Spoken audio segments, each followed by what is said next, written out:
New York, big city of dreams. New York, big city of dreams.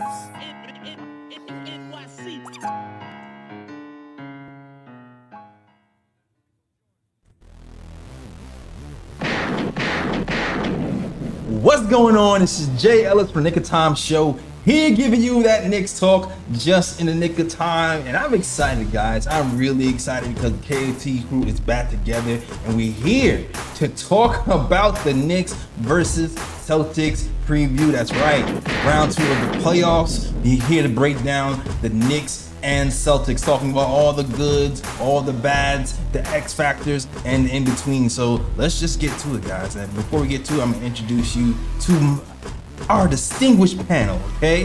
First and foremost, I'm gonna introduce you to my man, Phil from Knicks Nightcap, newest member of KOT, joining the channel from Knicks Morning Brew. Shout out to Phil. What's going on, Phil? What up? Salute Jay Ellis. Appreciate you, bro. Appreciate you. All right. We already know, man. We have our fifth Beatle here. I need a new intro for Phil. I just realized I don't have like a. Everybody else has like a. I need an intro for Phil. I've been thinking about that. All right. Cool. Next we have what they call the fifth Beatle of the KOT, the best mod in the game. What mod do you have that gives you podcasts? He podcasts with us. He also does NBA economy. He gives us stats and the facts when it comes to the NBA monies. And he also does everything from the little behind the scenes stuff, from posting, SoundCloud stuff. Shout out to our guy, the best mod in the game, and Mr. NBA economy himself, Fritz Alessandro. What's going on, Fritz? Hey, what's going on? It's on site for Boston. Let's go. Yes, let's get it. Okay, of course you already know. It's our ex-D1 baller, AAU baller, our lady, Ebony. What's going on, Ebony? I'm ready. Just like my team is. I'm ready for this series. You already know what I'm about to say. Scared, get a pup. About to show folks what's up. When we win, I'm gonna pick up my cup. Knicks in 7. Let's go, Knicks. And you already know who this is. It is the Latin assassin, ESPN contributor, Bleacher Report contributor, our guy Lee Escobedo. What's good, Lee? What's good, family? Boston racist as hell. KP should be in jail. D White looks like a snail. Knicks in 7. Baby, let's go. I like that. And shout out to our guy Ryan G. I think he's on his way. Hopefully he's able to make it. If not, you're here in spirit, Ryan G. If you are, it's lit, because then we six deep in this. All right. Yo, let's get to it, man. I feel like I'm gonna lead off with Ebony because I feel like Ebony has kind of been talking about this. She feels really strongly about this. And I'm gonna start with Ebony. I want to get your thoughts on this matchup and just kind of let me know like one thing that you want to highlight where you feel like, you know what, this is why I feel like the Knicks can take on the Celtics. And I'm not going to ask you like, do you think we can? Because I already know what your energy is. So I'm just asking you, what do you think that one thing is that's going to propel us over the Celtics? Physicality.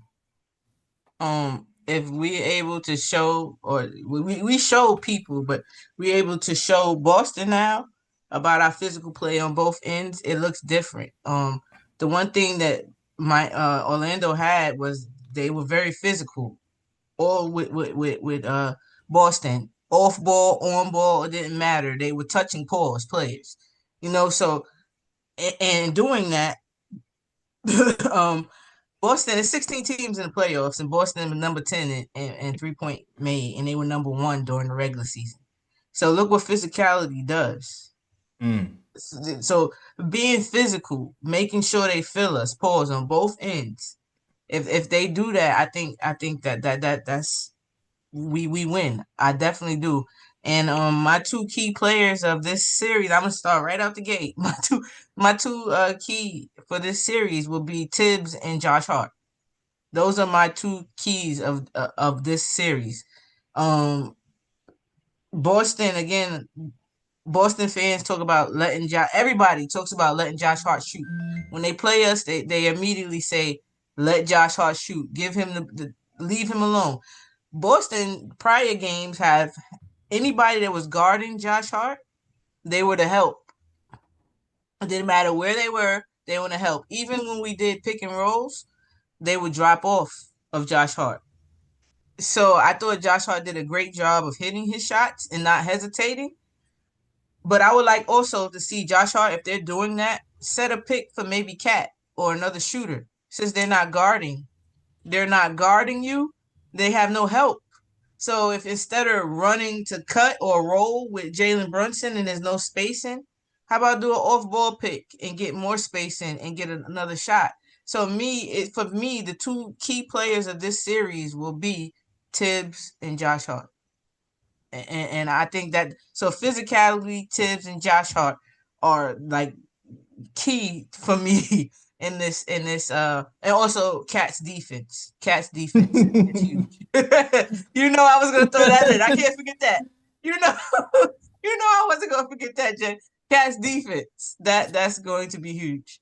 And his offense, because they're probably going to put either Jason Tatum or Drew Holiday on him. Punishing the smaller guard and getting them into foul trouble. Either one of those people would be huge for us. Yeah.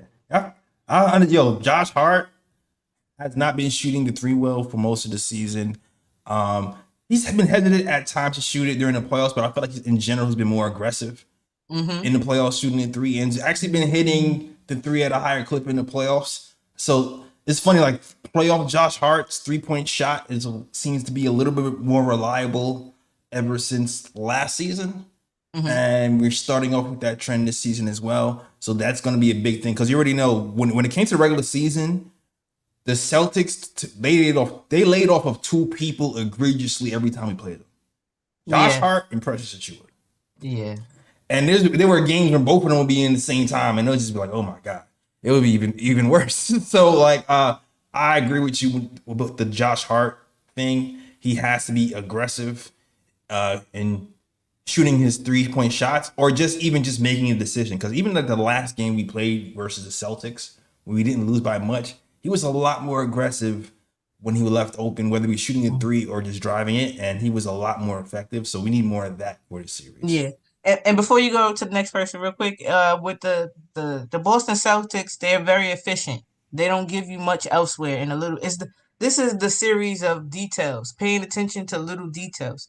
The boxing outs, the no turnovers, the hitting your free throws, those are all going to be key because you can't waste possessions with Boston.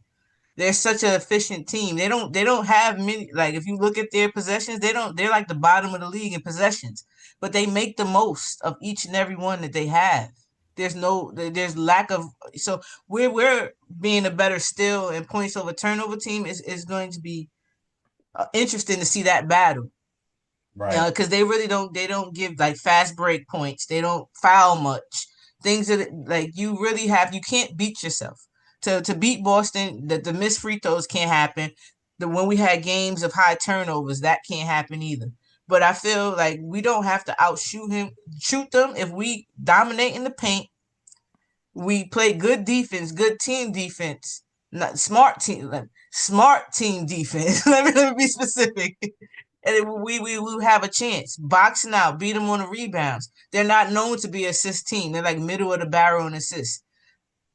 Move the ball when you have a good defense. I've been trying to go to points for itself. I'm sorry. We out here. Like that's what I'm saying. Boston, if we do these things, Boston, we got a chance. That's what I'm saying. We got a good team. We got a good team against another good team. Yeah. Like we're built to play against this team.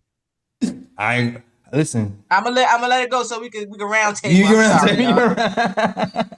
You Yo, Ebony knows ball, man. She gotta hit those points. Yo, Phil. Yo.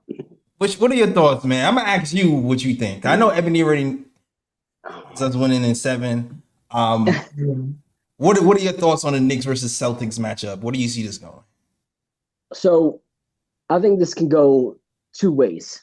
I believe in the talent of our team. I believe that our team can take it to 7 games and can take the victory. However, the two people that I think could be the ones that get us there can also, in my opinion, be the ones that get us to not get there.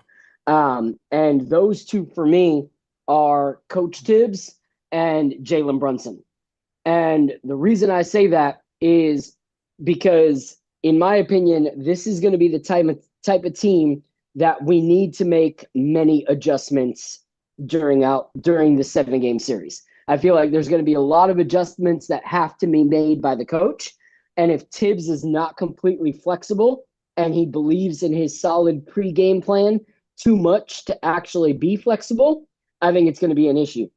I think if we see that our guys are not doing so well and they're getting exhausted and we're not willing to extend the rotation because Tibbs is set on it being what it is, I think that's going to be an issue when you have a team like Boston that up to their 8th or 9th player can get significant minutes and get significant buckets. So I think that coach has to be a lot more flexible than he's been throughout the season and has to be a lot more intentional. I think that with relying solely on let the game come to us and let the game speak to us, I don't think that's enough for this series, because Boston's going to let the game speak to them, but they're also going to have set plays based off of what they have seen from the Knicks throughout the whole season and the first round of the playoffs. They're going to have a plethora of things to throw at us. And so if Tibbs comes just unprepared, not in an unprepared like mindset of I'm just showing up, but so set that he doesn't have the flexibility on what he prepared, if it doesn't work out, I think that can be an issue.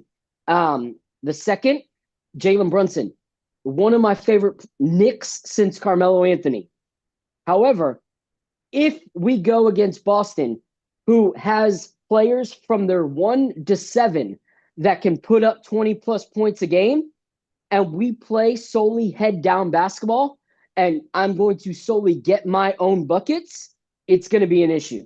Because we are celebrating that 3 as one of the greatest three-pointers from a Knick in however long, a double bang bang by Mike Breen. However, if we stop looking at it solely from from blue and orange skies, and we look at it as just NBA fans, the whole reason that bang bang was so incredible was because McHale Bridges had that tip in that kept us into the game to have that opportunity to do that. But the 2 plays before were Jalen Brunson dribbling for almost 12 seconds into nonstop defense, into a 24-second clock violation. And then him forcing up a shot that didn't need to be shot that McHale Bridges had to tip in. So if McHale didn't get that tip in, we wouldn't be talking about the bang bang three-pointer. We would have been talking about how Jalen Brunson cost us the game by trying to do it all by himself in the last 50, 60 seconds of the game. So for me, it's team ball. We need OG Anunoby to be able to be the OG Anunoby that we saw when Jalen Brunson was gone. We need to be able to have him put up 20 a night. Because if you look, Tatum's going to get his. But you know who else is going to get his? Derek White. You look at that last series, there were 2 games where Derek White was the highest scorer in those games. Even at one that he had 30-plus points. And so their 1 through 5 at any game can go up for 20, which is going to be hard for our defense. And if we want to make it hard for their defense, we need to not just rely on Jalen Brunson and Cat to put up 40 points every single night. We need to keep it where they have to defend Josh Hart, where they have to defend OG Anunoby, where they have to defend McHale Bridges. And who makes those calls? It's either Tom Thibodeau or Jalen Brunson. Those are the 2 who call the shots. So for me, those are the keys to winning the game. If it's going to just be Cat and Jalen Brunson playing the Michael Jackson role, and then everyone else is Tito in the background, then we're not even going to go 7. Like, we need it to be where it's, a freaking Jagged Edge, where you don't know anybody's name in there. You just thought they were like, you can't name me one Jagged Edge member. but you could say how great they were. Like it's just that's it. So it needs to be Destiny's Child before the second album. Not after Beyonce started being Beyonce. So that's my takes for the series. All right. I think Brian would be offended, but all right. Oh man. Yo, Fritz, Fritz is frozen. Fritz, What no, happened? I dead ass didn't know nobody name from Jagged Edge. Saying. Yo, Fritz, you froze a little bit, brother. I don't know what happened. Oh, okay. But you haven't what's blinked up? in 20 minutes. Okay, I'm back. Fritz knew the Jagged funny, back Edge, to that though. joke. I ain't know nobody from Jagged Edge. No. A few of them are from Connecticut. That's what we know. Ah, So. Hey. Fritz is like, oh Hey, wait a yeah? minute, that's my hometown. The name all five. Oh man. To Phil's point, first about Derek White. Derek White finally has kind of been a Knicks killer during the regular season. Shout out to Tommy Beer, who kind of subscribed to his Substack and kind of has like a breakdown of the Knicks Celtics preview. And he kind of gets into the Derek White matchup, man. He was like, there's no opponent who scored more against the Knicks than Derek White, who scored 70 points against us in the regular season on very high efficiency. So yeah, Phil is right when he talks about the prowess of Derek White. We definitely do have to watch out for him. And I feel like the Jalen Brunson ball hog versus team play is going to be, I feel like that's going to be like the topic for his rest of his career. Like that's just going to be the bugaboos. Like, man, he's great if he passed a little bit more though. So it's finding that balance, because what game did we lose? Was it game two where we got smacked when he was just going one-on-one too much? Yep. Yes. Yeah. Yep. Like we have to have the ball come out of his hands sometimes, him not initiate the offense, sometimes go to McHale, sometimes goes to Josh Hart. We have to kind of vary out the offense just to keep people on their toes, get the player movement and with the ball moving together, and to kind of pick our spots when we want to go Jalen Brunson ISO.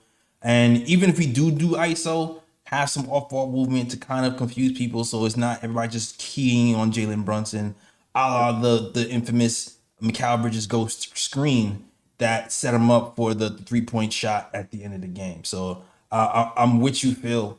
With we have to move the ball, and I'm not totally against Jalen Brunson ISOs like everybody else to the extreme, because I also know that like the teams that have that guy that can break good defenses usually are the teams that kind of can win at the end of the games. But also, I do feel like we can't overly rely on that. You can't overly use it, Jay, because then it gets predictable.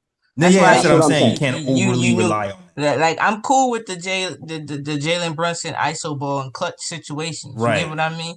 But the you have to set that up the prior 3 quarters, and that's all I'm gonna say, because I know Lee and Fritz got it. Yeah, that's the only thing I wanted to echo from Ebony was salt is great, but if you salt and salt and salt, you over season and it's no longer delicious. It's no longer good.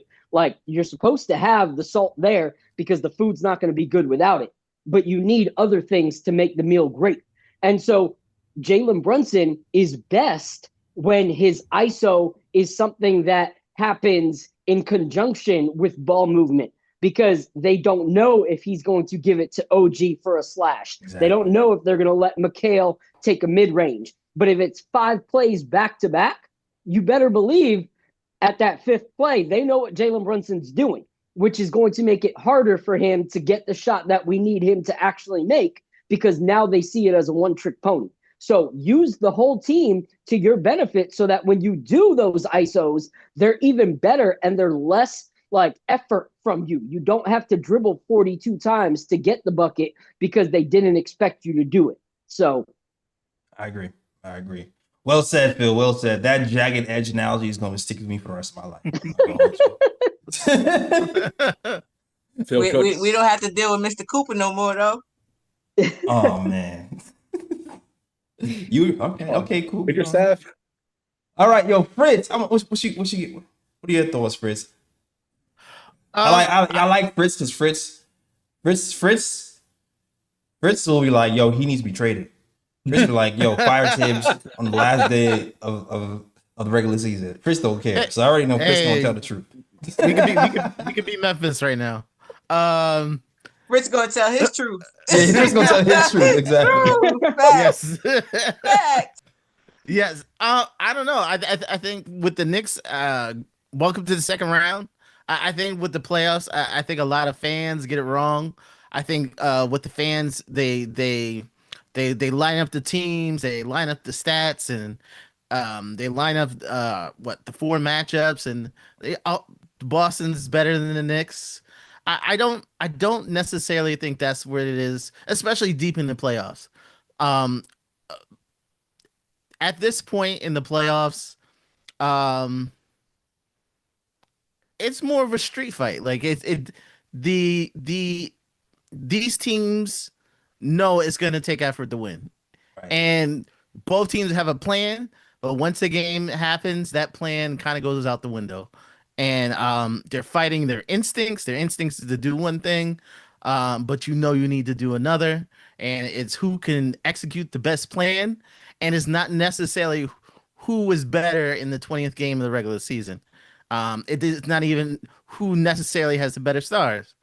I think this is a series where the Knicks are going to spend a lot of energy, and I think that's probably one of the negative things is we don't really go that deep, and we're gonna have to expend a lot of energy. Like, good point.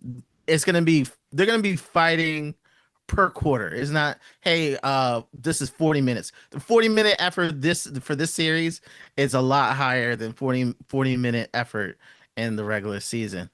So I think it's going to take a lot from Tibbs. So Tibbs is going to have to take that game plan to the next level. He can't play like this is the regular season because Missoula is going to adjust, and then he's going to have to adjust. And he's going to have to plan several minutes at a time instead of how he's been planning half by half. But I think the Knicks have some special players with special abilities. And if they can maximize those abilities, what Boston did first game of the season won't matter. Okay, so me try to round up what you're saying and get to zeroing on your. Okay. Your key for the Knicks to win is what? Okay. Josh Hart starting the fast break. I think we have to score 115 per game in this series. I don't think this is going to be a low scoring affair like it was in Detroit. They're going to get up 3-pointers. I'd rather them get up 3-pointers late in the shot clock rather than early in the shot clock. I think that's key. Okay. Points. Good points. All right. So we got Josh Hart. Josh Hart's effectiveness. Once again, Josh Hart seems to be theme here. And 3-point defense. It's funny enough, Orlando has kind of done a good job limiting the Celtics defense in the first round. I think I saw some numbers. Let me see the numbers. I think the Celtics were shooting. I think the Orlando had them shooting like 10 more or less threes than they were in the regular season. It was 32.5. Nah, facts. I got it right here. It says 3-point makes in the regular season. It was number 1. They're number 10. There's only 16 teams, y'all. They're number 10 at 11.8. So at the season they was taking 17.8, and now they're only taking 11.8. Physicality. That's what I'm saying. Bumping them off their spots. You're talking about Boston right now. Yeah. That's what Magic did to them. Always touching them. 3 points attempt. Number 1, 48.2 in the regular season, right? Number 12, 31.2 in the playoffs. Yeah. Physicality and defense. They still shooting number 5. They're number 5 in percentage, but you get what I'm saying? They're not taking as many. They're not making as many as they did in the regular season. So. Agreed. And you already know, Tibbs already mentioned, I'm watching film from that Orlando Magic's Celtics matchup. So he's going to take a look at the film, figure out what was working, what they did that we wasn't doing. Maybe it's playoff basketball, and maybe try to just implement that into our defensive scheme. So I already know Tibbs doesn't have a girl, doesn't have a wife. He's married to the game. So I already know he's studying game tape and getting that plan together, all right? Lee Escobedo, Lion Assassin. You have any keys to the game? How do you see this working out for us? You've been the most optimistic thus far. I'm wondering if that has wavered. I'm close. Me and Ebony, the whole season, I've been really close for most optimistic. And mine has not wavered. I think it's Knicks in 7. I had that joke to start my monologue because I really believe it. It's going to take the Knicks to play the best basketball they have under Tom Thibodeau thus far. But I think this specific roster, the makeup of this rotation, can do it. And my number one reason is because I think we're the best 2-point scoring team in the entire NBA, even better than Boston. Complete. You add a 3-point line, Boston's number 1. But if you're just talking about 2-point scoring from inside the 3-point line to the goal, no one beats the Knicks. I think about Jalen Brunson, how deep his bag is. Think about Karl-Anthony Towns in post-ups, attacking mismatches when he's aggressive. There's no response to that. Bridges mid-range, OG, Hart, backdoor cuts, ghost cuts, pick and roll action with all of them as runners and screen setters. Very elite, very difficult to guard offense. And I think it's even more diverse and more electric than Boston's. And that's just including the starting 5 who know how to play so many overwhelming minutes. But when I think about the key player, and this is a player that I think needs to have a bounce back series in order for us to have a shot, is Deuce McBride. I need Deuce. He's my X factor for this series. I need him to regain his nickname. He played like absolute cheats in that first round. He was worse than my memories of RJ and Grimes and Reggie Bullock of any previous series because I suspected so much more of Deuce after how he performed against Indiana and Philadelphia last season, where he shocked me in how prepared he was and how aggressive he was at such a young age in his first real playoff series. This playoffs, he regressed significantly, both on offense and defense. He still has moments in Schroeder guarding, but Cade, the size, he got dominated. Anytime he was switched on to Beasley or Timmy, he was getting lost on screens and giving up wide open threes. I need Deuce McBride to be aggressive. I need him to take those shots in 3, but I also need that mid-range we saw from him in the regular season, where he was showing us a little bit of that pull-up jumper, showing us a little bit of that ability to come off curls on ball and be able to score with a very good defender like Boston has, about 6 of them, 7 of them, really. It's going to be difficult for Deuce, but I think if Deuce plays just as good as he did in the regular season, which, as we all know, I've advocated for this all year, double-digit point scoring. It can be 10. If he gives us 10 a series, we are winning this in 7.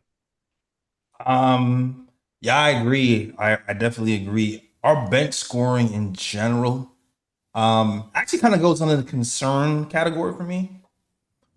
We've had like one good bench game. And I'm excluding Mitch because I don't really look to Mitch for the scoring. I look for Mitch for everything else. But I'm talking about bench scoring. I'm really looking at, McBride, Campaign, and Shannon. We need double-digit scoring outputs from those guys because to me, that's their job. So like for me, it's not even I need Deuce to do what he did last season. Just give me what you did in last year's playoffs. You know what I'm saying? Last year's playoffs was great. So we just need consistency off the bench. You had games where we had like 3 points off the bench, and that's just not going to cut it against the Boston Celtics. So whether it be Deuce McBride, whether it be Campaign, whether it be maybe Shamet reemerging somehow from the ashes because he's been dead for a while, we just need an extra scoring punch off the bench. For me, that's a big deal.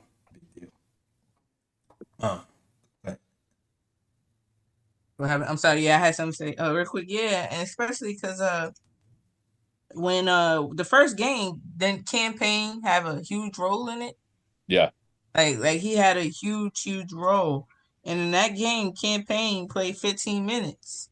Like, but he played consistent minutes. You get what I mean? Like, that's what Tibbs has to understand. I get you have a short leash, but if you want something out of your role players, you have to give them a little bit. You have to let go of that leash a little bit, so they can get rhythm. We have rhythm players. Like we seen Campaign get on a heater. He literally won us a game. So like we have to. I thought round the game 2, he would give him a little bit more leeway, and the fact that he shortened his leash to me was crazy, and that's how you know people professionals. Because it was me, I'm feeling some type of way. Yeah, I'm like, damn.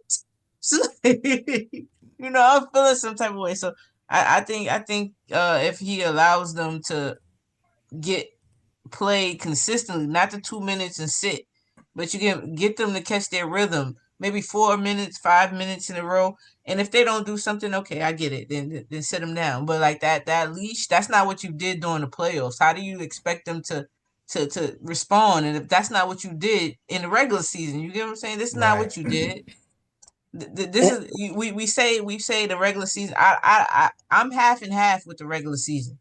You know how people say it doesn't mean anything? I think it does. It doesn't mean anything when you put your whole, we're going to beat you because you have the regular season. Being a Knicks fan told me that that's BS. we had the regular season on the Heat. We had the regular season on Atlanta. We lost to the both of them. Yep. What you take from the regular season is their tendencies. You take their tendencies. That's it. What they do, how they play. That's what you take from the regular season. And even that is a hit or miss because, like us, our regular season stats are very it's deceiving. You know what, Ebony? I really wanted to talk about that point. Go ahead, with the Celtics in particular. I feel like it's misleading how things can go.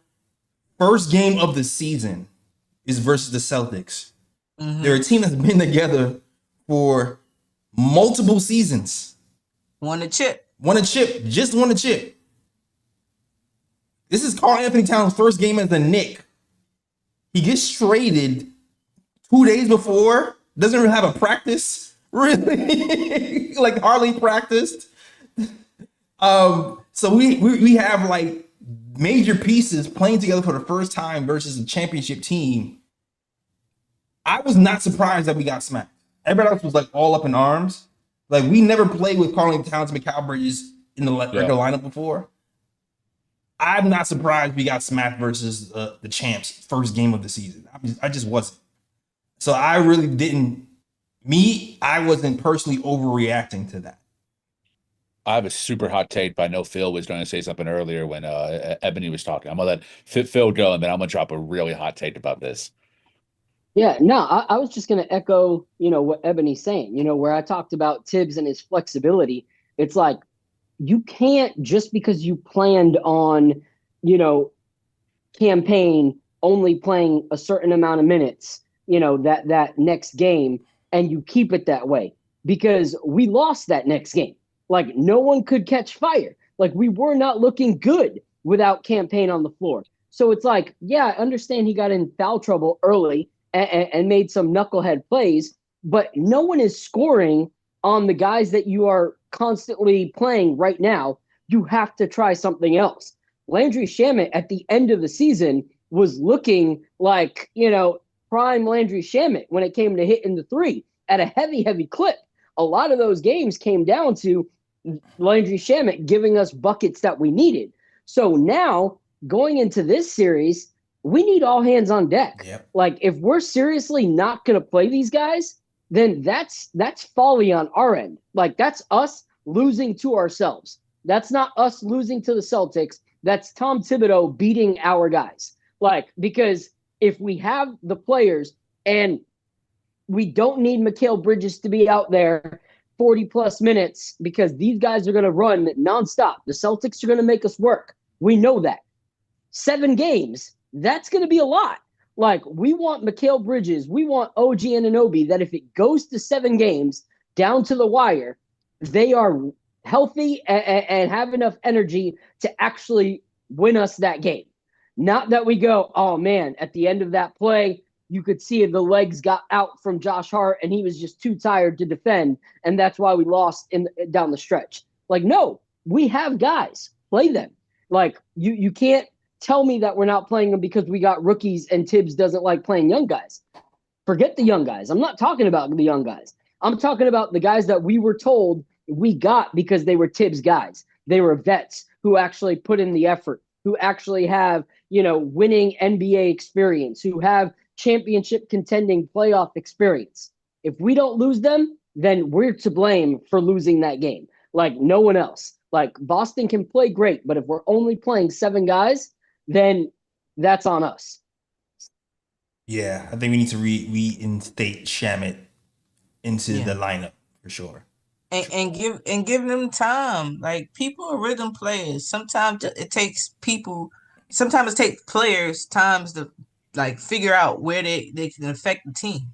You got to give them a couple of minutes. I'm not saying 10, 12, but at least 4 or 5. Let them catch a rhythm. Let them 6, 7. Like, let them in a row. Like, let them catch a rhythm. And if like by the 5th minute something to happen, okay, sit them down. But if somebody is showing, like, it's crazy that Payne had the game he had, and then the game 2 he had.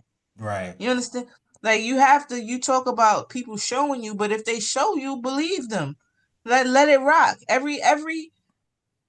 This is why I don't understand the scared crowd, because every matchup is different. You get what I'm saying? You can't say, well, because we struggled against Detroit, we're gonna struggle against Boston, because they have different players. They have different type of players. They have they play different type of defense. You know what I mean? Like, it's just different. So you can't really, I never look at one team and they say, oh, because we did this against this team, we're gonna, no. I can't do that. What I will say is that, like, again, like OG attacked Cade. Who's holding OG? Who would Boston put on OG? Because Tatum and Brown are probably pretty much Cat, maybe Brunson type vibe, right? Or maybe McHale. Who is holding OG? Because OG, once he seen Cade on him, he attacked every time he seen him. Yep, shot over 50%. So who is playing that man? Yeah. And you know, one of the main reasons why I feel like, if you guys have been following the program, I started out kind of like, all right, say you're supposed to match up against the Celtics. I don't know yet. I gotta see some things. And it took me until the last game of the season where we had OG back with McHale, Mitchell Robinson, with Cat kind of posting up to let me go, you know what? Okay, I think we might have like a formula here that we can build on for the actual playoffs that I worked. And one of the big things that I saw was that OG Tatum matchup. The first game of the season, OG wasn't guarding Tatum. I was like, it was McHale, and my brain was like, okay, wait. So we have this long dude who's big and brawly, that's Tatum's height, and we're not having him guard Tatum.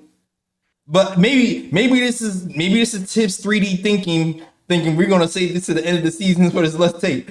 Countside Tibbs. Because the last 2 games, what I noticed was when OG guarded Tatum.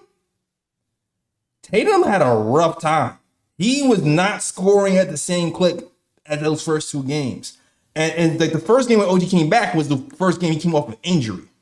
It wasn't even like the OG from before. He just came off an injury, boom, into the fire, guarded Tatum. Offensive game was real streaky, but defensively, he still had the game and killed Tatum. And shout out to Tommy Beer, another more stats.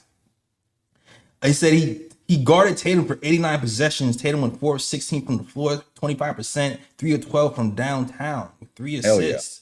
Yeah. So sick. OG, keeping OG on Tatum as much as possible for this matchup is going to be key for me.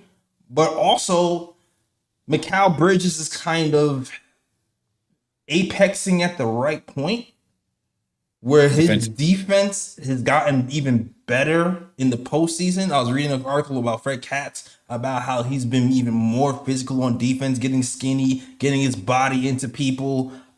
Even during the regular season, Cade Cunningham was cooking McHale during the regular season. He wasn't cooking McHale in the playoffs. So even in the times where we're not guarding Tatum with OG, you wonder, okay, is this new physical defense that McHale is playing, is that going to help us win this series? So it's like, what version of McHale are we getting defensively? So like when you start to add up all these things, you start to go, okay, maybe we do have a shot to disrupt some things if we can disrupt their biggest scorer from getting easy baskets. Because like when we did that during the last game of the regular season, we pushed it to overtime. So to me, that's a big factor in this game. I got a group chat with a bunch of other basketball writers and editors, and we go hard in the paint, ripping each other apart for our takes. And I love starting, you know me, I love starting debates and arguments. So that's a chat that I start on my debates. And now we go hard in the paint. And I said one that really caused a ruckus. And it was based on my observations in all the playoff series thus far. And I kind of came to the conclusion now that I've been trying to have a closer eye on play calling. I think play calling matters way less than a lot of people act like it does.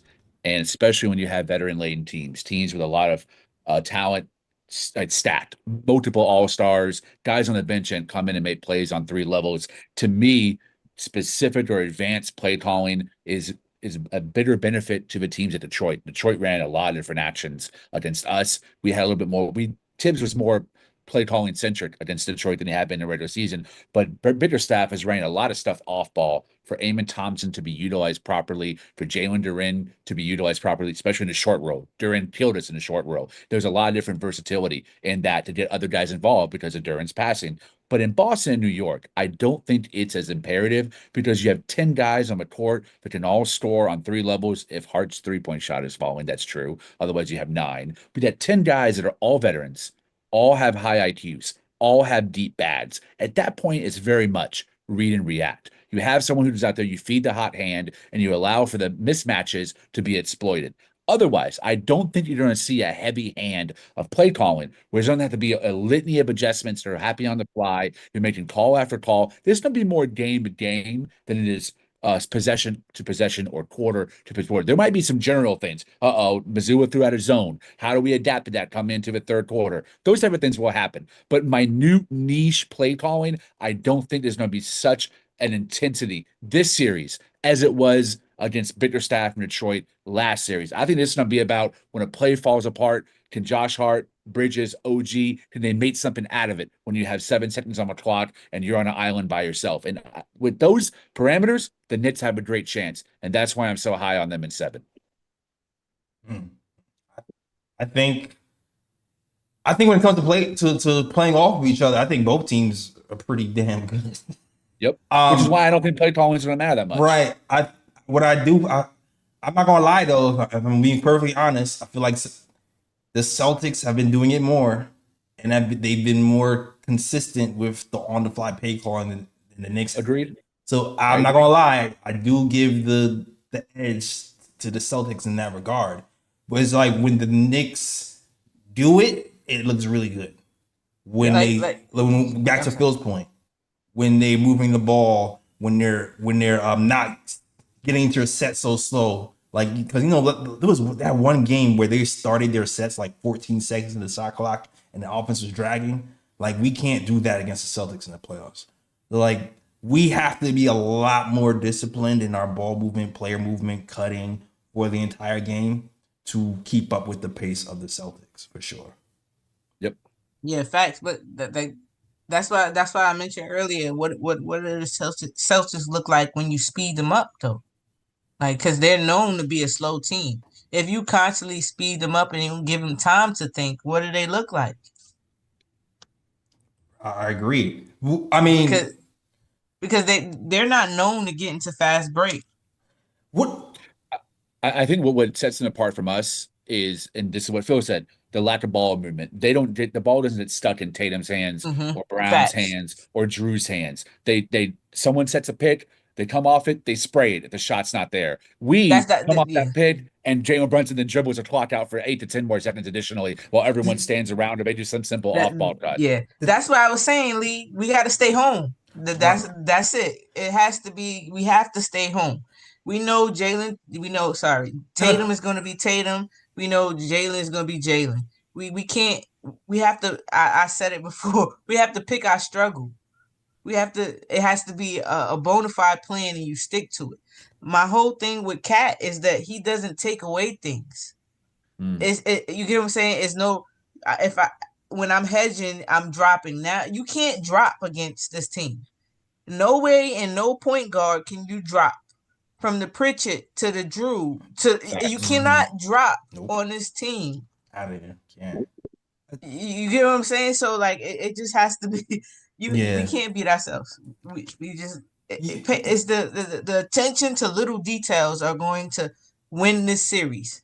So here's the thing. When the Celtics do get in trouble, it is when Tatum isolates too much. That's usually when they do get in trouble, because they do have bouts when Tatum isolates too much, and this is when you're just like, OG, just clamp him down and make him regret isolating, make him do what we get in trouble for doing a few times. Yeah, but you got to remember, Jay, too. That's why I say people do Boston as a super team that they can't be beat, yada yada yada. It took a minute for Tatum and Jaylen Brown to find out how to work with each other. Like it was just my turn, your turn for a very long time. It took a minute for them to learn how to play winning basketball. And then when Steph Curry put pressure on them, they look a lot different. So what does it happen when you speed them up and you put pressure on them? That's what I'm saying. You force the pressure. You force them to be like, oh, okay. Like the pressure's all on them. Sorry, Jay. No. This has me thinking about Mitch, man. This has me thinking about something else. Okay, what you got? Mitch, the last game of the season, like we've seen Cat versus, well, two things I want to say. The pick and roll with Cat and Mitch. When you see Mitch get caught on the island in the 3-point line versus Tatum, it looks completely different when Cat is up there. I saw Mitch cause a steal in that last game. And a block. And a block. You got the block. There's this little S cut thing that Tatum does from the 3-point line. Mitch stopped that cold. So it's like, it has me thinking, we talk about flexibility, Phil, because you talk about flexibility in Tibbs. Do we get more of the double big lineup? Do we get more of the because now when you try to hunt that 1-5 pick and roll, and that 5 is Mitchell Robinson stopping that little S cut thing, things might look a little bit different. Talked about it. I've been saying that we need to do that since before this series. I think we should have. I don't think we would have had the problems with Detroit that we would have had if we would have subbed Mitch back into the starting lineup. Because I think that there would have been less Karl Anthony Towns getting into foul trouble, and less Jalen Duren being able to like put his dominance in the paint. And so for me, I think it's crucial to have Mitch in the starting lineup, because if you think about it, one of the superpowers that Boston can use against us in this series is Cat's lack of defense. Knowing that we need all of our guys that can score at a heavy clip available till the end of the game is something that can, they can punish us by putting so much pressure on Cat to defend. And you look at Kristaps, even though, their stats are very close this season, Kristaps scores in many different ways. He can make you play physical in the paint. He can pop real quick on a pick and roll.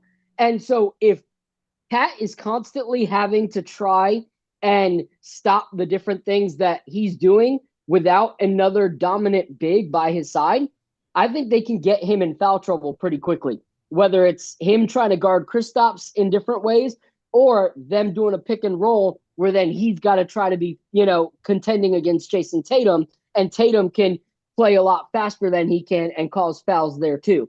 So I think that they're going to target Karl Anthony Towns. Oh, yeah. If he's the sole big guy, they're going to target him. And if you can get him in foul trouble quick to where now his scoring is a non-factor because he has to sit on the bench, now you're putting a lot of pressure on the other guys to have to score even more. And I think that's going to cause problems. So I would put Mitch in that starting lineup just to give us defense. Because right now we're not losing much. Typically people would say, oh, but then you're 4 for 5, offense versus defense. Well, Josh hasn't been shooting it at a fully confident clip right now anyway. So it's not like we're subbing out someone that's putting up 20 points for us to get better defense. So I would at least try it. I think Tibbs needs to try it.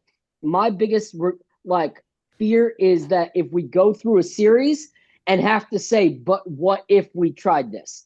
That's what I hate, is to leave something without knowing if we had the solution already on the bench. I don't think necessarily for me. I don't think he's going to start. I'm not even going to think. He's not going to start. He's definitely not going to start. But what I think could happen is he just plays more minutes with Cat in the lineup in certain spots. That's what's going to happen. Yeah, and that's just how you do it. We all saw versus Detroit when they had Cat and Mitch in, and it kind of caused problems because Mitch was guarding Duran, and then they tried to have fake J. Cole guarding Cat, and they couldn't get the rebounds like they used to, and we was able to punish them. I think we can do something similar, and Cat can kind of keep up with the fours a little bit more, better defensively. So I think it'll work out for us if we just milk that lineup a little bit more. Yeah, I actually think KP, oddly enough, is a better cover for Cat than Jalen Duren, because I think Cat plays better defense one-on-one in the mid-range, and I think guarding from the three-point line in better than someone who's operating out of his short roll and find shooters in the corners or dominating on the paint in the dunker spot. I think he's actually better suited, and how he guarded KD last year, game 1 against the Suns, and then Joker round 2 against Denver. This matchup, to me, that's a matchup that really determines the series, is KP versus Cat. And I'm sure we'll get into that later on. But to me, that's the one I'm keeping my eye on the most. I mean, we can get into it now. We can get into it right now. Go ahead, Ed. Yeah, facts with facts. Yeah. First of all, will KP be guarding Cat? Because one of my things is they like to put those smalls on Cat, front. And we have to make them. We have to punish them, man. I feel like any small guy they put on them, we got to post them, barbecue chicken every single time down, and force them to double team so we get those open threes. I feel like we have to lean into that. That's something I felt like we did in that last matchup when Cat. That was the best post game that Cat's had all season, was against the Celtics. So if we don't go back to that, we drunk. I feel like we might have to start with that. I think you're going to see a lot of them fronting Cat like we did with Embiid in that series in Philadelphia, where we used OG guarding the 5, but he was fronting a lot for ball denial. You're going to see the same thing with Boston employing that. And I think it's going to happen on switches. If all of a sudden Derek White or Drew Holiday is guarding Cat, that's going to call. The way you adjust to that is using Josh Hart as a strainer and get that player off of him so he's not fronting him anymore. And Josh Hart's defender is now behind Cat. Now Cat has the catch, and then he can operate 8 feet out from the basket. Those are little simple adjustments that Tibbs is going to employ, because he did the same thing as Embiid in Philadelphia last year. Facts. I really just think Cat did well in that Detroit series, but too many games where offensively he kind of disappeared, wasn't around, kind of checked out a little bit. I mean, there were certain games. The last game they doubled him and he made the correct pass. Cool, you're getting the open shots, I guess. But I think to win this series, I feel like Cat might be our biggest advantage. It was the inconsistency. It was the inconsistency for me, because, like you mentioned, he did make plays, but then he did pass up an open 3-pointer and pass it up. You remember it was, I believe it was a turnover. It was he head fake, was it game 5 or game 6, and then he passed it and it was like a turn. Right. It didn't equal points. I remember it didn't equal points, and he had a good shot. So stuff like that. like stuff like that. We gotta eliminate. Those plays, especially in the clutch moments, we have to eliminate. Just we have little error for little margin for error. You have to be super efficient. No Yep. wasted possessions on. And if you are going to waste possessions, you have to be good at the little things. This is definitely, I'm going to say it all. I'm going to say it the whole. This is a series of little details. The rebounding, the assists, free throws, the things that people don't pay attention are going to be huge. Fast breaks. If we could get steals and get in the fast break, that'll be huge for this. That's tough, man. We have not been able to turn this team over, yo. We have not been able But to. this ain't been the same team. You get what I'm saying? Like certain teams like Golden State, you can't look at their regular season stats and tell the whole story of their season. That's the same thing with New York because we got better defensively. We weren't a good defensively team the whole year. As we led, got to the end to the playoffs, we got better, meaning Mitch and got involved. But like you look at these stats, we were in I'm gonna tell you right now. What was it? What were we in steals? We were in. Oh, that's not bad. Number 13 is steals. Okay. But we're no. What were we in? Steals in the playoffs. I think we're. I would say we like have to be top 5. We're like top 5. I believe last time I checked, we was number 2 behind OKC. Right. I know we're top 5 in blocks too. We've been pretty good both sides of the ball. Yeah, defensively been pretty well. Even though it's been low scoring. Right. I mean, also Detroit, they're a high turnover team in general, so you gotta keep that account. But also, you still have to realize, like towards the end of the season too, our steal rate was pretty high. So I don't put it all on Detroit.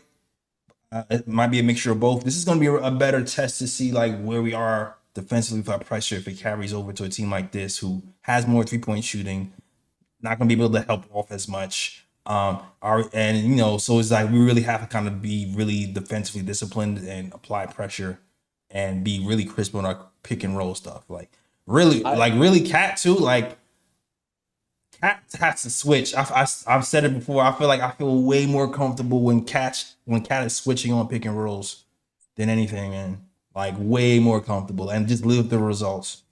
Yeah, in fact, it's funny you said that. The person I'm gonna send y'all the thread. It was a Boston Celtics fan that they're banking on us the fake switch. Like the switch where we try with Jalen Brunson, where we don't want to switch. We're doing our best not to switch. Mm-hmm. They're banking on that because they said that Tatum or whoever that person is normally will switch when they do it.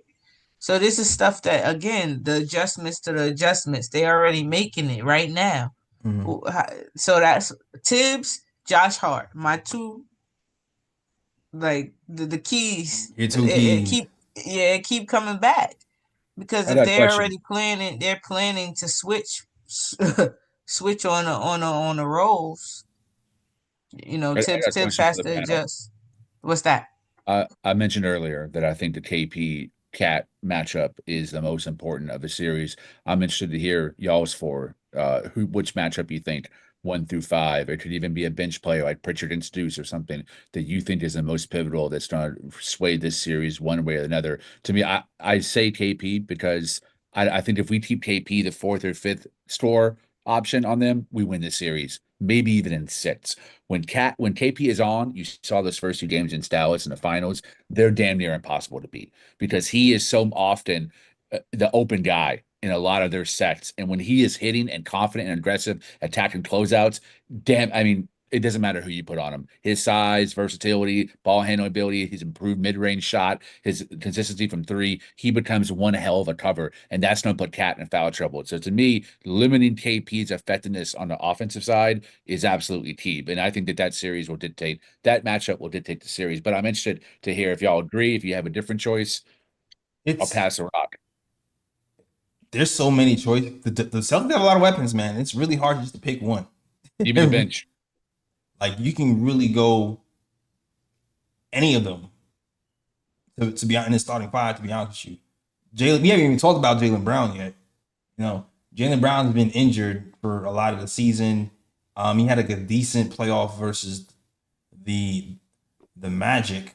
So it's like we have OG versus Tatum, which I kind of highlighted, but Jaylen Brown and McHale, or who's going to be? It's Jaylen Brown and McHale. It's going to be Jaylen Brown and Josh. Like that matchup is going to be important too because Jaylen has been a really good playoff performer in general. Like a lot of times, Tatum has been the one that's struggling in the playoffs. So OG knocks down Tatum. It can be possible OG can lock down Tatum because what you see in regular season, and we just haven't. Like I feel like he can do it. We still have to put out all of the fire. So it can be. I can say that Jaylen Brown matchup for us. Okay. What about you, Fritz? For me, I think it's whoever's defending Brunson. I think that is the matchup I'm most keyed in on. Last round we saw Brunson have a lot of ball pressure. Hard to get into our offense till what 14 seconds to really get into our offense. And still at that, Brunson still scored his 30 plus per game, but it affects everyone else. Like once you're starting your offense at 14 seconds, you only have one shot at it. If it don't work, it devolves into a mess. But if you get into it quicker, hey, that doesn't work. Hey, we'll set it up again. And then you maybe had two chances at making something happen. So I think whoever's matched up about Brunson is a key matchup, not from Brunson scoring, but to have confident plays called for the whole team. Good take. Yeah, no, definitely a great take. We talk about guarding. We talk about their health. Drew's hamstring is if he is guarding Brunson. Hamstring injury with the person that changed direction and speeds the way that Good luck. Better stretch. Yeah. the way that Brunson does. That's what I'm saying. This year the injuries, like they might play a part because they're not 100% right now. Yeah, they still got Horford. It'll be Horford if he's not able to We go. talk about Brown. That's why I said staying home though. Yeah. Staying home would be key. We talk about Brown. You have to show me that you can't. That the myth is a myth that you can't go left. You have to show me that that's a myth. You get what I mean? I agree with you. You have to show me that's a myth. Mm-hmm. I'm pushing you left every time. Yeah, keep him at that mid range, make him go left. That's how I feel. Tatum. We talk about Tatum again. Both ends is key for Tatum. If they're gonna play him on Cat, that's like again Cade on Brunson. Why would you do that? It's a possibility that you put one of your key aspects, your key players in foul trouble. Because I thought Cat did a better job with the smaller players just in a Detroit series, right? And then I think we pick one or two. Is it who are you gonna try to let you beat you? Is it gonna be Jaylen or Brunson? Is it gonna be Jaylen or Tatum? Is what I meant. Sorry. So again, I'm pushing Tatum left every time to see what the results are. I'm being physical with Tatum. I'm playing hard. You mean Brown? Hard. Yeah, I'm sorry. I said yeah. Mm-hmm. Appreciate you. I appreciate you. Mm-hmm. If it's going to be Tatum, like how we played him, I thought Hart did a good job on Tobias Harris. Can he do that with Tatum too? Can he do that? I seen Mitch play Tatum off the pick and roll pretty well. Can he do that consistently? Mm-hmm. If we can contain them like that and then stay home for the supporting cast, it might make them look a lot different. What do you think, Phil? What's your matchup? My matchup is the KP Cat. And the reason is you have a legit scorer in KP. You know, like I think that with Cat guarding him, yes, he struggled a little with Duren in the paint, but I think that it's going to keep him on skates. I think KP has so many different ways that he can score throughout a game that it can be a headache. And I feel like we're going to, because of that, we are going to send help quite often, I think. And I think that's where it can become a problem, is with the help defense leading to open buckets. And then on the other end of the court, Cat's not a scrub defensively. Like, I mean, KP's not a scrub defensively. Like, if you look, like, he is a very big contributor to the success of their defense. And so I feel like he's got more experience with defending without getting in foul trouble. Like, he does a lot better at that than Cat does. Like, he can play you hard and not have to ride the bench. And so I think that that's going to be one of the biggest matchups. You know for sure that they're going to try to, force Brunson. You know that.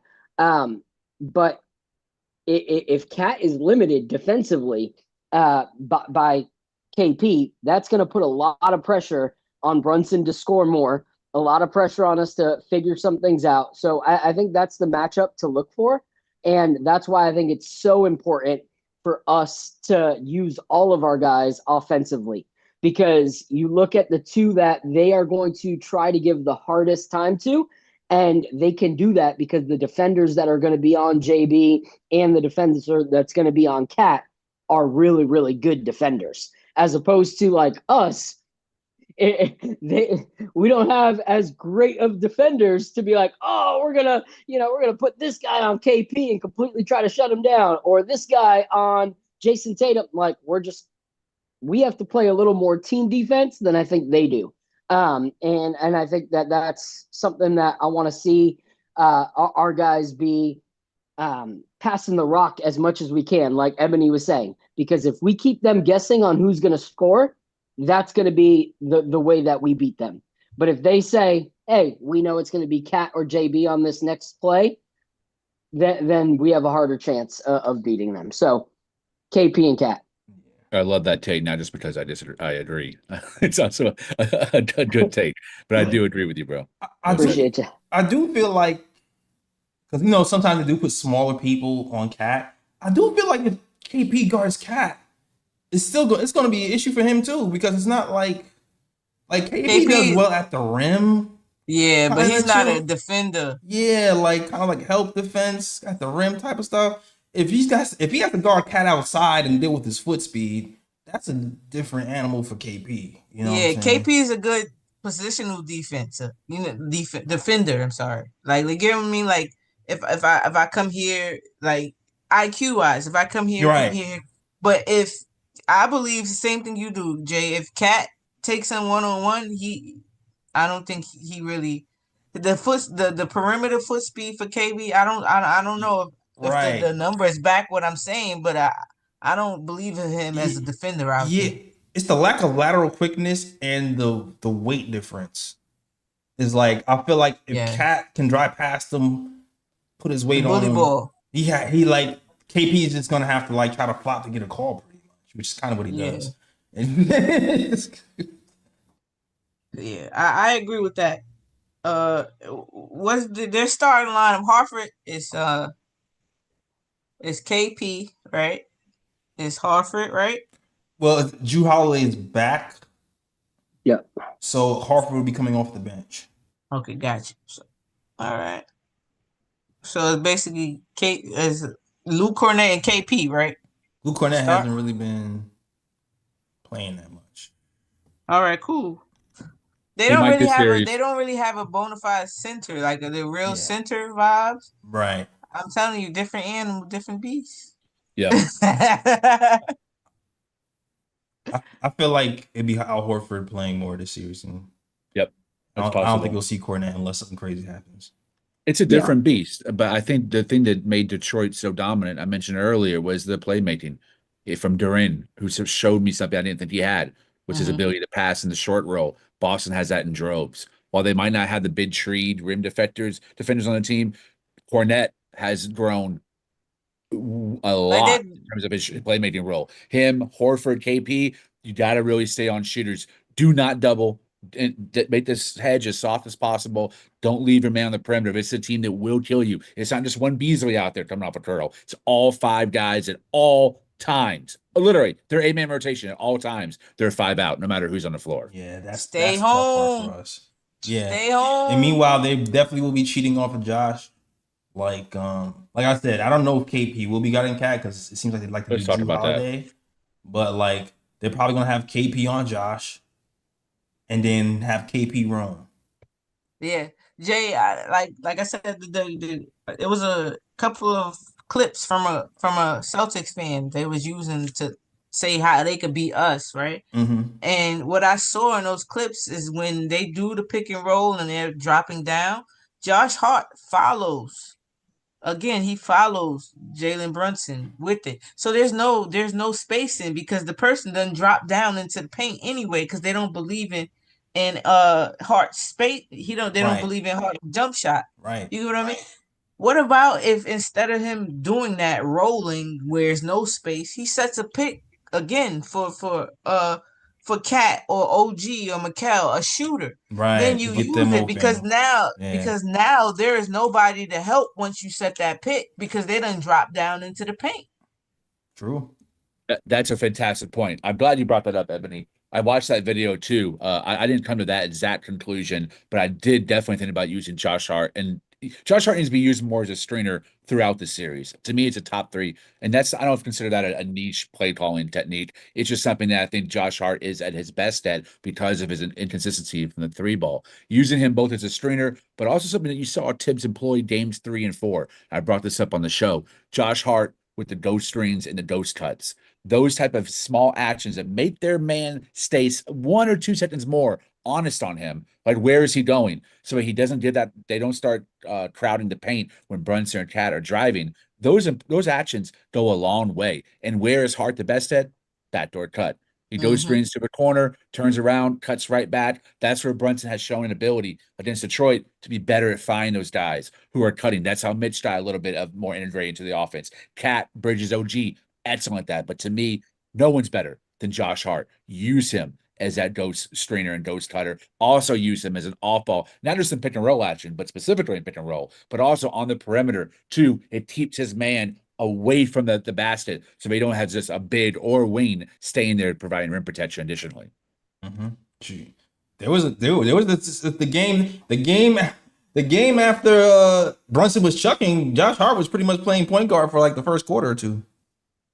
Do that too. And then it's like, all right, cool, you're gonna cheat off of him. All right, cool. You give him a line drive to the basket, and then he cuts that. He passes to a shooter, and then it's a 3-point shot. Like, okay, like you can do that too. Yeah, I think people like we really mess up teams because we're such a pick and roll dominant team when we put Jalen Brunson off ball. Like when we put him off ball, we really like shift their whole because now the person that they want to focus on is behind them. My only issue with that is we don't have good ball handlers. I agree. In theory, I agree with you. That's why Deuce has to be so much better because Deuce is a perfect pairing for Brunson to be on ball and let Deuce go off. Yeah, Lee, that's why you need ball movement, player movement, because with that, you don't need the dribble. All right, fair. You don't need the dribble. Then it's just the ball moves faster than the man. Like that's what we need to do. Because the game 6, we had ball movement, but it was a lot of perimeter. It was just all around the perimeter. When we mixed it with the perimeter and the player movement, that's when we look different. Because now they're not the best defensive or physically Boston is, but what they do is they play good team defense. And doing that, once you move them and you make them unsync, because that's what movement does. You get what I mean? Like when you move the ball and the player, they make mistakes because now you got to move on the fly. You speed them up. They're a slow moving team. What happens when you speed them up? Right. All good points. I'm not gonna hold you, man. I feel like we covered every single thing we could possibly talk about. I don't know if you guys have anything else you want to mention, other than when do you think this series will be over? We winning, y'all. Don't be scared. don't be scared. We winning. Like imagine if your players thought like you was thinking with that scared mentality. Like we ain't got no chance. Would you root for them? Like you want your team to have that type of mentality? That shit was kicking my ass just now. Yeah. Mentality. There you go. Y'all, you want your team to have that mentality? I do want to say, Eb, and to your point, one more thing to talk about that I think addresses what Eb just said. The reason we should have confidence is we've never went into a series of more playoff experience, combined playoff experience, than we have right now. We've always had some young guys, the Grimes, the Obies, the RJ Barretts, the Quickleys in our rotation, prime rotations positions too, that lacked playoff experience. Hell, you can even make the same claim for Julius Randle. You certainly can make the same claim for Ihart, who, again, you know I love to say it, Jay, got dog walked in those 2 rounds and will get dog walked when he plays Minnesota eventually, and that's a round against Joker. That will happen, I guarantee it. Now we're coming in. We all have said all season, this is a group of guys that are bound for the playoffs. They were brought in for their playoff experience, not to be a 60-win game later this season and falter in the second round. This team was built to play Boston. They're a bunch of vets that have playoff experience outside of the Knicks. OG, chip with Toronto. McHale Bridges, finals with Phoenix. Karl-Anthony Towns, West Conference Finals with Minnesota. This is a very experienced team. Maybe the most experienced team collectively Boston has faced in their history in the postseason. That Dallas team had a lot of guys who've never been to playoffs before. Gafford, PJ Washington, Luka, yes. Kyrie, yes. Lively, no. A lot of guys have never been to playoffs. This is a different animal, a different beast. Yeah, they beat Orlando in 5. A bunch of inexperience. That no one's really played significant playoff minutes. Banchero and Franz only 1 round last year. This team is stacked. Brunson is ready. The coach has a ton of playoff experience. I think we'll come into this with unity and expertise and miles that are going to help us when the things get real tough and tight in those 4 quarters. It's nice to have a clutch player to win on your bench. As McHale Bridges would say, we built for this shit. We built for it. Right? Yo, that's how you know we built for this shit. He don't even be talking like that. Yeah, he be talking like that. He was mad hyped after that game. He was like, McHale, chill with the curse. My bad. Oh, McHale like me. My bad. Yeah, my bad. I got excited. Bad, I'm sorry. Yo, evil McHale that's dunking on Cade. That's what I want. Hell yeah. I've never seen McHale so aggressive in my life. Usually he does the fadeaway. He initiating body contact. Facials, pause. Yeah, I like that. Yeah. Nah, like for real. Facials, pause. I like that. Pause again. You pause. Had to, man. That was a good use. That was had to. I just that put the pause call. That was a great use. Yeah. But like the fake dribble, I want to say fake. I'm gonna say delayed dribble handoff for his 3-pointer. That was huge too. Mm-hmm. That was one of the huge shots. I know we talk about the Jalen, but Jalen had a couple that stumble and still scored a left-handed layup. Mm-hmm. That was absolutely crazy. Crazy. I thought he was falling out of bounds. Right. Yep. All right, yo. We're gonna end it. We're gonna end it right now. Ebony, your prediction, Knicks and what? I'm gonna say because I'm gonna give respect to the champions. I'm gonna say Knicks and 7. But I believe that this team that they faced on a regular season is not the team that we are right now. And I think different matchups equal different results. I like that they're sleeping on us, but sleeping on a city that never sleeps is kind of fucking crazy. Yo, Ebony was up all night writing rhymes. Yo, that's a t-shirt right there. All night. He brought bars. That's kind of crazy. All night writing rhymes. Sleeping on that's a city that never crazy sleeps. Like, okay. That's not crazy to you? Stradamus over here. That's not crazy though. That's not crazy. Like we didn't say you're wrong. Huh? We didn't say you're wrong. that's crazy to me. Sleeping on a city that never sleeps. Like they can just keep giving them like material to the inspiration. I never talk stuff because I didn't want to give nobody nothing extra. You got to get that on your own. They're giving these right. The ESPN, everybody, but keep sleeping on us. I like it, so we can wake y'all the hell up. It's okay. All right. All right, Fritz, what you got, Fritz? I think Knicks and 6. Okay. I'm gonna be bold with this one. Get it, Fritz. I think the Knicks have some intangibles that the Celtics don't. I think both teams have injuries, but with the Celtics, it's a factor. With the Knicks, they don't even mention them. Like Jalen Brunson goes into the locker room, he comes back out. You never knew it. I think the Knicks are willing to go places that Boston just isn't. Hell And yeah. I think this is one of those matchups. ESPN is gonna have, how did this happen? I think this is one of those how did this happen series. That's Talk Fritz that shocked me. shit, Okay, Fritz. Fritz. You too. Talk that 6 and shit, 6. Fritz. Shocked me. Phil, what you got, Phil?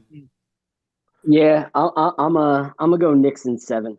I think that we do, I think we're good enough to contend, and I think we're good enough to, play hard. But I'm also not gonna act like their experience is something to play with. That they are the champs for a reason. They, played really well throughout the season. Like if I saw some dips, in them from last season to this season, I'd be like, oh, Knicks in 5, but I didn't see any dips. I saw them still be the consistent team that they are. And to me, they actually gelled more this year than they did last year. So that's why I say it's 7. I think it's going to go down to the wire. And like I said earlier, the only way we don't lose this series is not that Boston beat us. It's that we didn't do what we came to do as Knicks, and we didn't use all the things that we have in our position. Like we have a lot of weapons that we can use, and I think if we use them, it's ours. So Knicks in 7. All right. Lee. Knicks in 7. I think Tom Thibodeau coaches the greatest series of his professional career. I think it eliminates all doubters and haters and prognosticators that he should be fired forever. I think that he exploits our matchups and our bench in ways that we haven't seen before. I think he has a few aces up his sleeve that he's going to pull out that we have not seen. Steams we haven't seen, rotations we haven't seen, lineup we haven't seen. I think there's going to be some tricks that he's going to pull out in this series because he knows he is coaching for his job based on how we compete this series. If he doesn't, he should be let go. But I think he is, which is why I have Knicks in 7. All right. Yeah, like I said before, I've been kind of bullish all season. The last game of the season for the Knicks versus Celtics kind of gave me a little hope about a blueprint where we can get some things done. Even the last playoff series kind of even gave me a little bit more hope that McHale Bridges can do something that we haven't seen him do in the Celtics series, which is why I feel like I think Knicks in 7 is a thing that can happen. I can see McHale being more aggressive. His defense keeps stepping up the way it is. OG has given Tatum a hard time when he's played versus Tatum. I think Cat is going to take this matchup pretty personally. He did well versus the Celtics in the last game of the season, so I think he's going to play well. I think, and Brunson is going to be Brunson. Like we already seen, this guy's averaging 32 points, 7 assists in the playoffs. He's been one of the top playoff scorers in the league in the last 2 seasons, scoring more points than I think anybody in the playoffs. I think the skill level of Brunson is still underrated, and he's gonna have something to prove. And I think he's gonna go off this series. So I'm gonna go Knicks in 7. Yay. Yeah. Now, like Brunson, I come to the conclusion, being a small player, I understand it, and being big fan of smaller players. Most of my all-time greats, they're not that big. But that's just the what happens. The narratives around them has always been like that. The Stephs, the AIs, they always had to prove themselves extras. It's just the small player narrative. And now we see it with Jalen Brunson. No matter what he does, we thought that the noise was quiet after last postseason. I'm sorry, and it didn't. And for them to say that a person that never went to the playoffs would be the best person on the floor with Cat there, Mm-hmm. that's been proven the best big man shooter and then JB. That just tells you how they view the Knicks. It doesn't matter. They we'll never get their respect in their eyes until we do handle our business. Facts.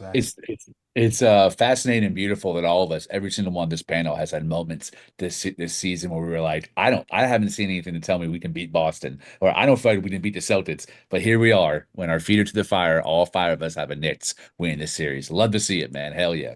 I think this is my first time. Like every time I said Boston's better than us. I think deeper in the playoffs you get, the more unpredictable it could be.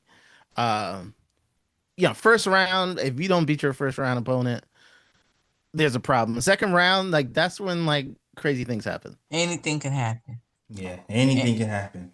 Especially with Brunson on your side. Exactly, Captain Clutch.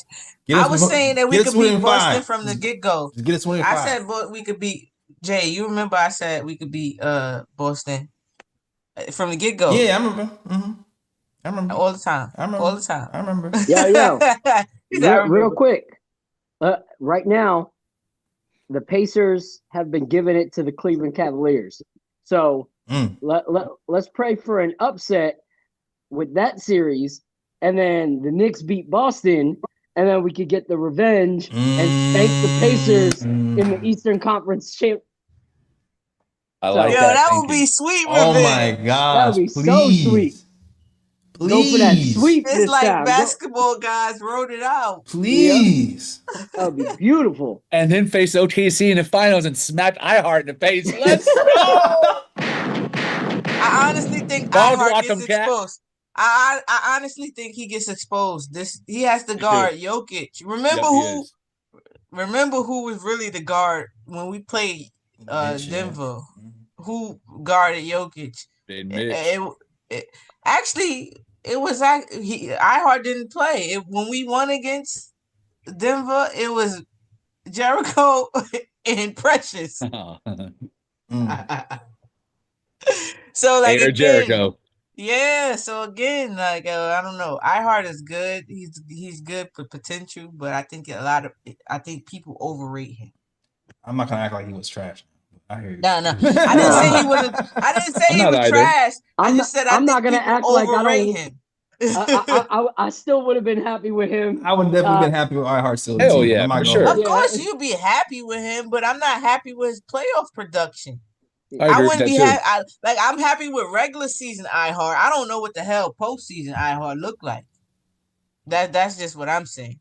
I seen him get dog walk for two series. Me too. Yeah.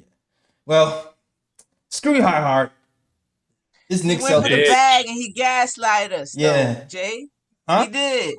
He guessed. He ain't on the team no more. Screw iHeart. It's Knicks Celtics. Yeah. Knicks and 7. I was just saying we gonna get these done, man. We gonna get these done. Yeah. Let me just shout out. Before we close, let me just shout out to the chat, and we gonna close, and then we just close it out. All right. Agent Argo, Nostalgia Nick, picks for Timmy. Fritz, I'll send up Phil over here interacting with the chat. Shout out to Sherwin. Shout out to E. Gibson. Who else is here? I feel like Capo 1291. I see you in the building. Eddie Mesa, I see you. Ricardo Custer. Who else? Oh, y'all just chatting up. Brandon Williams. Ala Wise. Glamour. Uncle Freezy. Nostalgia Nick. Yep, Uncle Freezy. New Eurekan 7126. All y'all rock with the show. I appreciate you guys. If you like the show, hit that like and subscribe. It's your first time here, do that too. And we can just kick it with you, man. We're here after every Knicks game. We'll be here tomorrow. Knicks Celtics. We'll be here tomorrow talking Knicks Celtics. And game 2. Should I tell them who's coming game 2? Yeah, you should. Do it. We held it long enough. Okay. Yeah, drop it, Jay. I know. This one's special. Game 2 of Knicks and Celtics. We'll have a special guest, and that guest is none other than ex-New York Knick, Carlo Quinn. Let's go. New York's own. Let's go.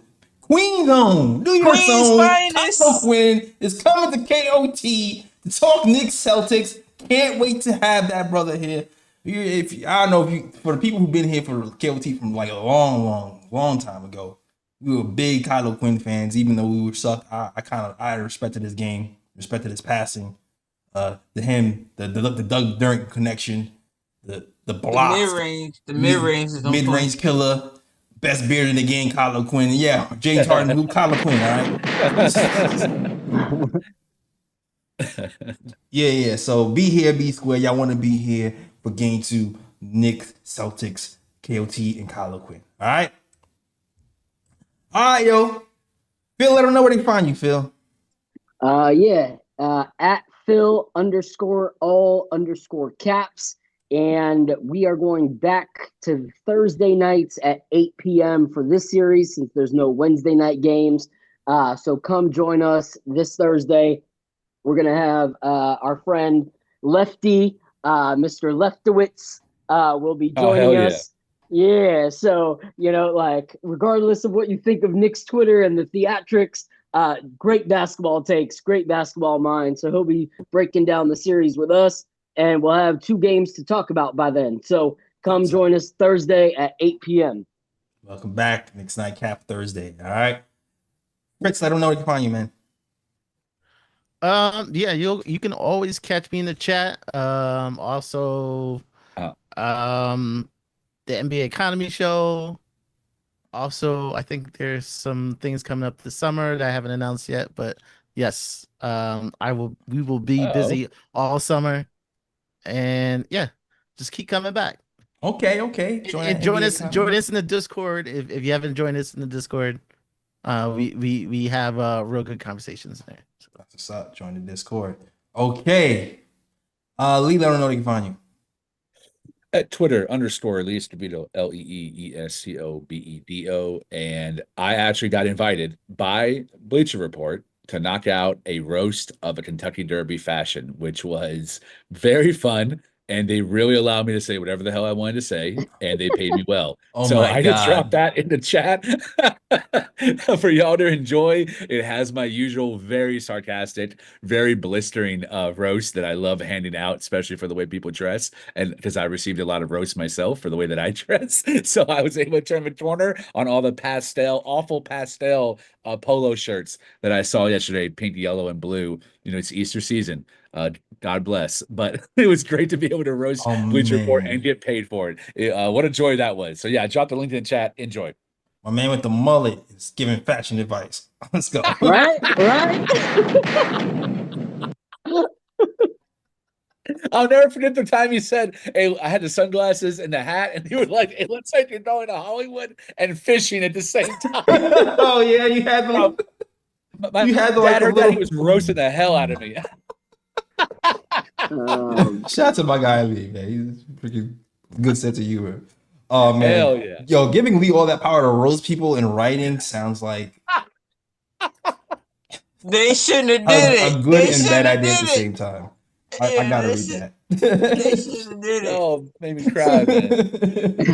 I don't know if they know what they did. I don't know if they knew not what they knew. They did not know what they did. They did. Yo, I want to get roasted by y'all for my birthday, man. Just let y'all go wild on me, bro. When's your birthday? Lee, you in May, baby? No, I'm a Leo. I'm in July 30th. July 30th. That's what's up. Okay. We don't have a special show. We just roast the hell out of it. Yeah, I'm a May baby. Maybe. I know Pittsburgh Timmy's here for that. That's right. Keep him honest, Timmy. May stand up. Ebony, let them know they can find you, Ebony. You can find me here after every. I'm sorry. You Go ahead. I'm sorry. You can find me here after every post game. You can find me on Twitter, Twitch, Instagram,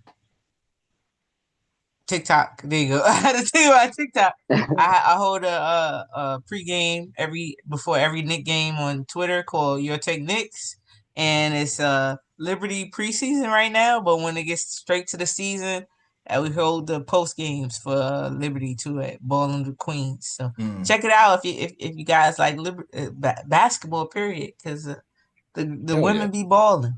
All right. Yes, sir. Yeah, check them out. Check them out. All right. Follow us at the KOT Show on Twitter, the Knick of Time Show on Instagram, and the Knick of Time Show on Facebook as well. We're also on TikTok. I know Fritz been modding while on the show. Shout out to Fritz. I've been seeing you posting the TikTok. We're also on TikTok. We do live streams on TikTok as well. Yeah, we're also on SoundCloud, iTunes, Google Play, Stitcher. You can find us there as well. All right, cool.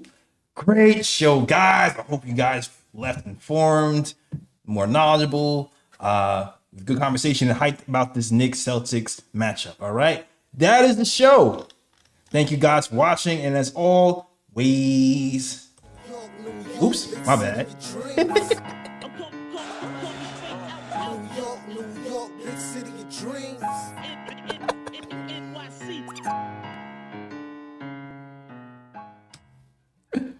Shout out to World Wide West.